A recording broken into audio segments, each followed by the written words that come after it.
Ədəbiyyatımızdakı sevgilər Rəsul Rza və Nigar Rəfibəyli. Onlar Azərbaycanın ayrı-ayrı güşələrində doğulmuşdular. Rəsul Rza Göyçayın hörmətli adamlarından olan Soyun Məmmədxanovlara gedib çıxan İbrahim kişinin oğlu idi. Nigar Rəfibəyli isə Gəncənin sayılıb seçilən ziyalısı həkim Xudadat bəy Rəfibəylinin qızı. Rəsul 1910-cu, Nigar 1913-cü ildə anadan olmuşdu. Onların taleləri 1931-ci ildə toqquşdu. Başqasına məxsus bir şeirin Nigar Rəfibəylinin adına çıxarılması və mətbuatda bu şeirə qarşı sərt tənqidlər başlanması, o cümlədən Rəsul Rzanın yazısı sonradan həqiqətin üzə çıxması ilə tamam başqa bir məna qazandı. Haqsızlıq səmimiyyətə, tənqid tanışlığa çevrildi. Bir-birlərini bəyəndilər, nişanlandılar və Moskvaya bilik və gələcək dalınca yollandılar. Nigar Pedaqoji İnstitutda, Rəsul Rza Kinematografiya İnstitutunda oxudu. 1937-ci ildə Bakıya qayıdıb ailə qurdular. Toyları Stalin repressiyalarının ən qaranlıq günlərində ədəbiyyat adamlarının bir araya gəldiyi son işıqlı məclislərdən biri oldu. Cəbhə ayrılığı bitəndən sonra Rəsul Rza ilə Nigar Rəfibəyli bir-birinə söykənən, həsrəti sözə çevirən bir ömür yaşadılar. Ayrılıq onlar üçün dözülməz idi. Ən qısa səfərlər belə şeirə çevrilirdi. Birlikdə Hələbdə Nəsiminin məzarını ziyarət etdilər. Bu ziyarət və ilk fotolar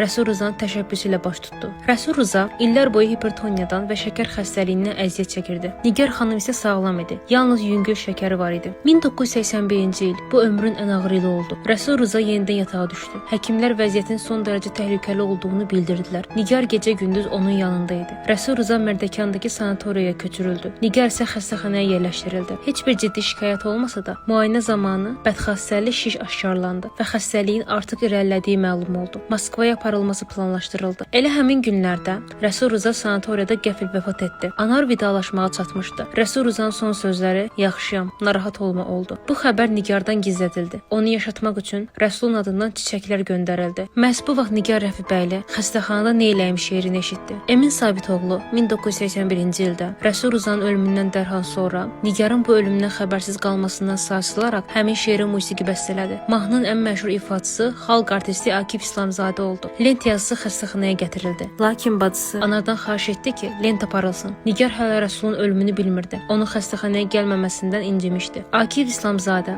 sonralar çıxışlarının birində məhz bu mahnıdan sonra Nigarın Rəsul Rzanın artıq olmadığını anladığını söyləmişdi. Həkimlər Nigarın xəstəxanada qalmasının mənasız olduğunu deyəndə onu evə gətirdilər. O, qara paltar istədi, geyindi. Heç kim deməmişdi, amma o bilirdi. Bir həftə sonra Nigar Rəfibəyli də gözlərini əbədi yumdu. Yarımçıq qalan sözlərini, bitməyən həsrətini və sədaqətini özü ilə apararaq Rəsul Rzanın ardınca getdi.